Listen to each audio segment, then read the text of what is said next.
स्वागत है दोस्तों आप सबका आज के और एक शानदार वीडियो में।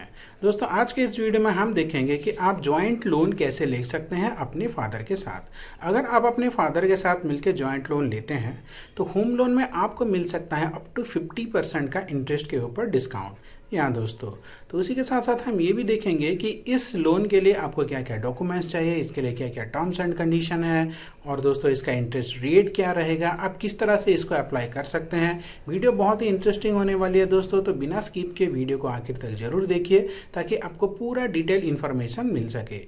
उसी के साथ साथ दोस्तों इस वीडियो में हम एक एग्जाम्पल लेंगे जहाँ पे हम एग्जाम्पल के तौर पर 40 लाख का होम लोन लेंगे। 40 लाख का होम लोन अगर आप 30 साल के लिए लेते हैं तो उसकी ईएमआई कितनी आएगी। उसी के साथ साथ हम यहाँ पे ये भी देखेंगे इसके ऊपर आप 50% तक का कैसे डिस्काउंट क्लेम कर सकते हैं। तो दोस्तों अगर आप चैनल पर नए हैं तो चैनल को सब्सक्राइब कीजिए, वीडियो को लाइक कीजिए और अपने दोस्तों के साथ शेयर कीजिए। चलिए दोस्तों शुरू करते हैं। जैसे कि दोस्तों आप देख सकते हैं हम आ गए हैं एसबीआई यानी कि स्टेट बैंक ऑफ इंडिया के ऑफिशियल साइट पे। इस साइट पे आप अपने सिबिल स्कोर भी चेक कर सकते हैं। यहाँ पे आप देख सकते हैं वो भी पूरा फ्री में है। दोस्तों यहाँ पे हम देखेंगे आपके जॉइंट होम लोन के बारे में। तो सबसे पहले इस पेज में दोस्तों आपको जाना है रेगुलर होम लोन में, या फिर कोई भी लोन आप चूज कर सकते हैं अपने हिसाब से। हम जाते हैं दोस्तों रेगुलर होम लोन, क्योंकि ये हर किसी के लिए होता है। इसमें ही आपका जॉइंट होम लोन का भी ऑप्शन मिल जाएगा दोस्तों। देखिए यहाँ पे इसके फीचर्स के बारे में दिया है डिटेल में, जैसे कि यहाँ पे आपका इंटरेस्ट रेट कम में मिलता है, प्रोसेसिंग फ़ीस कम लगता है, कोई भी हिडन चार्जेस नहीं लगता, कोई भी प्री पेमेंट पेनाल्टी नहीं लगता। यहाँ पे दोस्तों आपको 30 साल तक का टेन्योर मिल जाता है, यानी कि आप 15 साल, 20 साल, 25 साल, 30 साल किसी भी टाइम फ्रेम में आप अपना होम लोन को शेड्यूल कर सकते हैं। यहाँ पे दोस्तों आपका जो इंटरेस्ट है वो डेली रिड्यूसिंग बैलेंस के हिसाब से होता है, जो कि इसको अच्छा बना देता है। ये इसके बहुत पॉजिटिव बात है दोस्तों। अब दोस्तों यहाँ पे अगर आप वुमेन के नाम पे अब लोन लेते हैं तो उनको 0.5% तक का इंटरेस्ट में कंसेशन मिल जाता है। दोस्तों 0.5% देखने में बहुत कम लगता है, पर ये आगे जाके आपको 4-5 लाख रुपए सेव कर सकता है दोस्तों। अब आते हैं इसके एलिजिबिलिटी पे। यहाँ पे आप देख सकते हैं कि इसका जो रेसिडेंट है वो इंडियन होना चाहिए, मिनिमम 18 ईयर्स होना चाहिए और मैक्सिमम 70 ईयर्स होना चाहिए। आप अगर अपने पेरेंट्स के साथ लोन लेते हैं तो उन दोनों का एज 70 से कम होना चाहिए, नहीं तो ये नहीं होगा दोस्तों। अब लोन का टेन्योर जैसे कि हमने बात किया था 30 साल तक आपको मिल जाता है। इंटरेस्ट रेट के और फीस के ऊपर आते हैं तो दोस्तों यहाँ पे आपको ऑप्शन मिल जाता है क्लिक केयर पर कार्ड रेट। जैसे ही यहाँ पे हम इसको क्लिक करेंगे दोस्तों ये वाला पेज ओपन हो जाएगा। होम लोन का इंटरेस्ट देखिए यहाँ पे अराउंड 9% से स्टार्ट हो जाता है। सिबिल स्कोर अगर 750 या फिर अब से ऊपर है तो यहाँ पे ज़्यादा से ज़्यादा होम लोन 11% के आसपास जाता है, तो लगभग 9 से 11% के बीच में आपका वेरी करता है। तो जब भी आप होम लोन लें मेक श्योर कीजिए कि आपका सिबिल स्कोर जो है 750 से ऊपर है, नहीं तो आपको बेकार में 4-5 लाख रुपए एक्स्ट्रा देना पड़ेगा बैंक को दोस्तों। अब सिबिल स्कोर कैसे इंप्रूव करना है उसके लिए हमने डेडिकेटेडली वीडियो बनाया है, उसका लिंक मैं आपको प्रोवाइड कर दूंगा डिस्क्रिप्शन में, आप चाहें तो उसको एक बार देख सकते हैं। अब आते हैं दोस्तों इसके कुछ प्रोसेसिंग फ़ीस वगैरह में। तो यहाँ पे अगर आप क्लिक करेंगे तो देखिए ये वाला पीडीएफ ओपन हो जाता है। इसको थोड़ा सा जूम करते हैं दोस्तों। यहाँ पे देखिए दोस्तों आपका जो प्रोसेसिंग फ़ीस है वो आपका टोटल लोन का 0.535% आता है, और इसका मैक्सिमम वैल्यू है दोस्तों आपका 10,000 रुपये प्लस जीएसटी। यानी कि अगर आप 40 लाख का होम लेते हैं तो आपका प्रोसेसिंग फ़ीस 10,000 आएगा और इसका 18% जीएसटी, यानी कि 10,000 का 18% यानी कि 1,800 रुपये, आपको 11,800 रुपये आपको प्रोसेसिंग फ़ीस के तौर पर देना पड़ेगा दोस्तों। अब चलिए इसको कंटिन्यू करते हैं। फिर आते हैं दोस्तों इसके कुछ डॉक्यूमेंट्स पे। होम लोन के लिए क्या क्या डॉक्यूमेंट चाहिए दोस्तों, डॉक्यूमेंट्स के ऊपर हमने डेडिकेटेडली वीडियो बनाया है, फिर भी मैं शॉर्ट में थोड़ा सा बता देता हूँ। अगर आप जॉब करते हैं तो आपका एम्प्लॉय आइडेंटिटी का कार्ड चाहिए, loan application, proof of identity यहाँ के आ जाएगा आपका PAN card, passport, driver licence, voter ID वगैरह वगैरह। रेसिडेंस का प्रूफ, जहाँ पे गवर्नमेंट अथॉरिटी जो भी आपका आईडी प्रोवाइड करती है, जहाँ पे आपका एड्रेस लिखा हुआ है, कोई भी आप दे सकते हैं, जैसे कि आपका electric bill, telephone bill, water bill, gas bill, driving licence, Aadhaar card, passport, कुछ भी आप इसमें दे सकते हैं। फिर नेक्स्ट दूसरे नंबर पे आता है दोस्तों आपका प्रॉपर्टी का पेपर। जो भी आप प्रॉपर्टी खरीद रहे हैं या फिर घर बनाया घर खरीद रहे हैं, फ्लैट खरीद रहे हैं या फिर कंस्ट्रक्शन के लिए होम लोन ले रहे हैं, उसके रिलेटेड जितने भी प्रॉपर्टी का पेपर होते हैं दोस्तों, जैसे कि आपका सेल डीड हो गया या फिर शेयर सर्टिफिकेट हो गया, ऑक्यूपेंसी सर्टिफिकेट ये चाहिए, रेडी टू मूव प्रॉपर्टी, बना बनाया घर फ्लैट खरीद रहे हैं तो वहाँ पे ऑक्यूपेंसी सर्टिफिकेट दे सकते हैं, प्लान कॉपी का जेरॉक्स, फिर आता है दोस्तों आपका पेमेंट रिसीव्ड, ये सब वगैरह दे सकते हैं। फिर आता है दोस्तों आपका अकाउंट का स्टेटमेंट, पिछले 6 महीने का आप अपने बैंक अकाउंट का स्टेटमेंट देना होगा।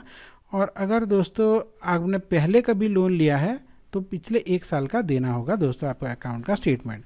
फिर आता है दोस्तों आपका इनकम प्रूफ, अगर आप सैलरीड हैं तो पिछले 3 महीने का सैलरी स्लिप देना पड़ेगा, उसी के साथ साथ इनकम टैक्स रिटर्न पिछले 2 साल का देना पड़ेगा। दोस्तों हमेशा बहुत सारे मेरे व्यूअर्स ये क्वेश्चन पूछते हैं कि होम लोन लेने के लिए क्या इनकम टैक्स रिटर्न फाइल करना ज़रूरी है। जी हाँ दोस्तों, ये कंपलसरी होता है। बिना ITR फाइल के आपका होम लोन रिजेक्शन होने के चांसेस बहुत होते हैं। यहाँ पे दोस्तों आप देख सकते हैं ऑप्शन को एप्लीकेंट। को एप्लीकेंट का मतलब होता है दोस्तों, देखिए दोस्तों, होम लोन या तो आप सिंगल अप्लाई कर सकते हैं या फिर अपने को एप्लीकेंट के साथ। अब को एप्लीकेंट कौन हो सकते हैं? को एप्लीकेंट आप अपने वाइफ के साथ अप्लाई कर सकते हैं, अगर आप फीमेल हैं तो आप अपने हस्बैंड के साथ मिलके कर सकते हैं, आप अपने फादर या फिर मदर के साथ अप्लाई कर सकते हैं, तो इनको को एप्लीकेंट बोला जाता है। अब को एप्लीकेंट का कंडीशन क्या होता है दोस्तों, अगर मान लीजिए मैं होम लोन के लिए अप्लाई करता हूं, तो मैं जॉब करता हूं, तो मैं अगर अपनी वाइफ या फिर अपने पेरेंट यानी कि मेरी मम्मी मेरे पापा किसी के साथ भी मिलके होम लोन अप्लाई करना चाहता हूं, तो मैं जॉब करता हूं, उनका भी कुछ सोर्स ऑफ इनकम होना चाहिए, नहीं तो ये को एप्लीकेंट उसमें नहीं माना जाएगा। उसी के साथ साथ दोस्तों आपका इनकम प्रूफ देख सकते हैं, अगर आप बिजनेस करते हैं तो बिजनेस प्रूफ, पिछले 3 साल का ITR रिटर्न, आपको अपने पिछले 3 साल का बैलेंस शीट का प्रूफ देना होगा, फिर बिजनेस का लाइसेंस, TDS सर्टिफिकेट वगैरह वगैरह देना होगा दोस्तों। फिर अगर आप अप्लाई करना चाहते हो, यहाँ पे अप्लाई नाउ के बटन पे क्लिक करके अप्लाई कर सकते हैं। अब आते हैं दोस्तों सबसे इम्पोर्टेंट बात पे, जहाँ पे जिसके लिए शायद आपने इस थंबनेल पे क्लिक किया है वीडियो की, कि आप इसका इंटरेस्ट रेट को कैसे अप टू 50% रिड्यूस कर सकते हैं। उसके लिए दोस्तों एक बार हम चलते हैं अपने एक्सेल सीट पे और वहाँ पे देखते हैं। तो दोस्तों यहाँ हम आ गए हैं एक्सेल सीट पे। यहाँ पे हम देखेंगे दोस्तों कि हम कैसे अपनी इंटरेस्ट रेट को 50% कम कर सकते हैं। तो दोस्तों मान लीजिए आप ले रहे हैं, हमने बोला था कि एग्जाम्पल लेंगे 40 लाख का, तो हमने यहाँ पे दे दिया एग्जाम्पल 40 लाख का। हम मान के चलते हैं कि आपकी जो इन सिबिल स्कोर है वो 800 के आसपास है, 750 से ऊपर, तो आपको 9% में होम लोन मिल जाएगा। टेन्योर आप ज़्यादा से ज़्यादा ले सकते हैं 30 साल के लिए, तो हम मैक्सिमम टेन्योर पकड़ के चलते हैं 30 साल। तो उस हिसाब से दोस्तों 40 लाख का होम लोन पे 9% ब्याज के हिसाब से 30 साल के लिए अगर आप होम लेंगे तो आपकी EMI मतलब हर महीने आपको 32,185 रुपीज़ आपको देना होगा दोस्तों। देखिए ये हो गया प्रिंसिपल अमाउंट, यानी कि आपने 40 लाख का बैंक से लोन लिया। यहाँ पे आप देख सकते हैं दोस्तों 40 लाख पे तो आपने लोन लिया है, पर इंटरेस्ट पे कर रहे हैं 75 लाख रुपए। तो लगभग होम लोन पे आप जितना लोन लेंगे उससे डबल आप सिर्फ इंटरेस्ट पे कर रहे हैं। अब इन दोनों को जोड़ देंगे दोस्तों, तो दोस्तों ये 1,15,00,000 के आसपास हो जाएगा। तो दोस्तों अब हमें इतना फीस नहीं देना है, इसको हम जितना हो सके इसको हम रिड्यूस करेंगे, कम करने की कोशिश करेंगे। दोस्तों बहुत मेरे दोस्त में ऐसे बहुत लोगों के जानता हूँ जो कि क्या करते हैं, लोन ले जाते हैं और EMI 30 साल 25 साल तक भरते हैं और अपना बहुत सारा पैसा वेस्ट करते हैं। तो आज का इस वीडियो बनाने का मकसद यही है कि हम आपको ये बता सकें कि ऐसे आप क्या करें, क्या स्टेप्स लें जो कि आप ये जो इंटरेस्ट ले रहे हैं इसको कम से कम पे करें। दोस्तों इसके लिए हम क्या करेंगे, सबसे पहले ये जो टेन्योर है इसको जितना कम कर सकें आपके लिए उतना बेनिफिट होता है दोस्तों। देखिए यहाँ पे आप 32,185 का EMI दे रहे हैं, हम इसको बस थोड़ा सा बढ़ाते हैं 1500 के आसपास। इसके लिए हमें 30 साल के हम कर देंगे 25 साल, यानी कि जो लोन आप 30 साल के लिए लेने वाले थे अब उसको लेंगे आप 25 साल के लिए। तो देखिए ये कितना हो गया दोस्तों, 33,500 के सिर्फ 1,000 के आसपास बढ़ा है। पर यहाँ पे देखिए आप कितना ड्रास्टिक चेंज आता है।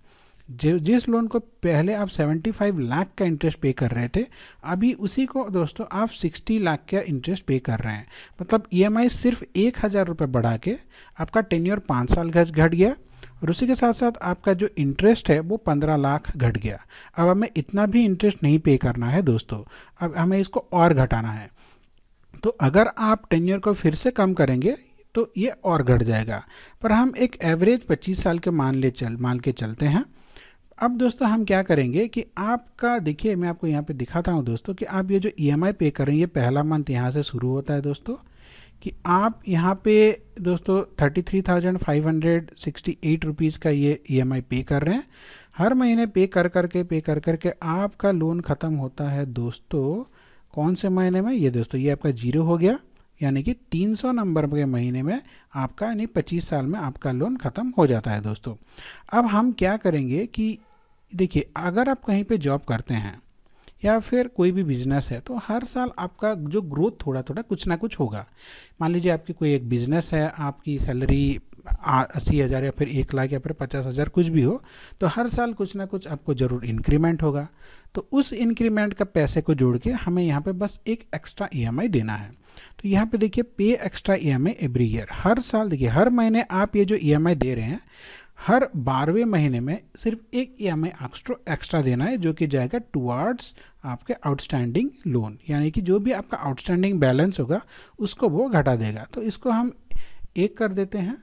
हम ये मान के चलते हैं कि हर साल आपका कुछ ना कुछ इंक्रीमेंट हो रहा है, उसके चलते आप एक EMI एक्स्ट्रा पे कर रहे हैं। तो अब देखिए दोस्तों, जादू जो EMI यहाँ पे 300 महीने में ख़त्म हो रहा था पहले, अभी वो ख़त्म हो रहा है दोस्तों, देखिए ये नेगेटिव आ गया, वो ख़त्म हो जाएगा दोस्तों देखिए 230 महीने में।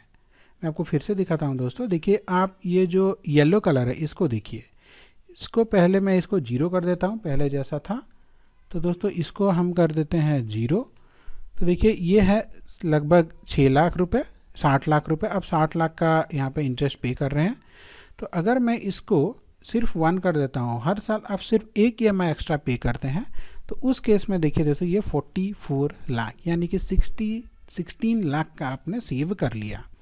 अब दोस्तों आपको क्या करना है कि देखिए, पहले आप EMI पे कर रहे थे 75 लाख, अब हमने इसको रिड्यूस कर दिया है 44 लाख, यानी कि हम ये जो लोन है, लोन अमाउंट और जो आप इंटरेस्ट पे करेंगे उसको लगभग सेम कर चुके हैं।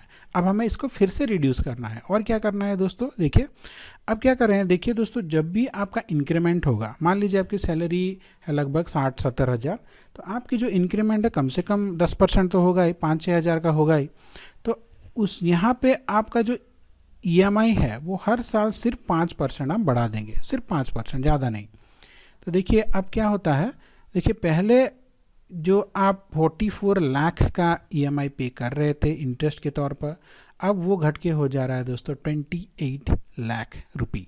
मैं आपको यहाँ पे और एक बार दिखाता हूँ दोस्तों, देखिए यहाँ पे आपने एक एक्स्ट्रा EMI पे किया है, और यहाँ पे देखिए आपका जो EMI है वो अगले साल बढ़ के हो गया 35,246। यहाँ पे सिर्फ अपना 5% बढ़ा है, और यहाँ पे एक एक्स्ट्रा EMI पे किया है। उसके तौर पे आप जहाँ पे आप 75 लाख का इंटरेस्ट पे कर रहे थे, वही घट के हो गया दोस्तों सिर्फ 28 लाख। तो कितना सारा आप अपना पैसा सेव कर सकते हैं। इसी को अगर आप थोड़ा सा और ज़्यादा पे करेंगे, तो देखिए अगर मैं इसको 20 साल कर देता हूँ, तो देखिए दोस्तों ये घट के हो जा रहा है सिर्फ 25 लाख, और आपकी EMI में ज़्यादा चेंजेस नहीं आ रहा है दोस्तों, सिर्फ ये आ रहा है दोस्तों लगभग 1500 रुपये और का। तो दोस्तों उस तरह से आप 40 लाख की होम लोन में, जहाँ पे 30 साल के लिए लेके आप 75 लाख का इंटरेस्ट पे कर रहे थे, उसी को हमने घटा के कर दिया दोस्तों 25 लाख रुपए, यानी कि आपका स्टेट 50 लाख का सेव हो गया दोस्तों। इस तरह से स्मार्ट कैलकुलेट करके आप आसानी से एक होम लोन को बहुत ही ईजीली, बहुत ही स्मार्टली, कम टाइम में पे करके आप आराम से बिना टेंशन लिए होम लोन ले सकते हैं दोस्तों। आशा करता हूँ ये वीडियो आपको अच्छा लगा होगा। इस तरह की जानकारी के लिए आप हमारे चैनल को सब्सक्राइब कीजिए, वीडियो को लाइक कीजिए और दोस्तों के साथ शेयर करना मत भूलिए। ये जो वीडियो है दोस्तों बहुत इंपॉर्टेंट है, एक बार आप इसको अपने पेरेंट्स को ज़रूर दिखाएं, आप अपने पेरेंट्स के साथ मिलकर ज़रूर देखिए, और आप इसको होम लोन की प्लानिंग कर सकते हैं।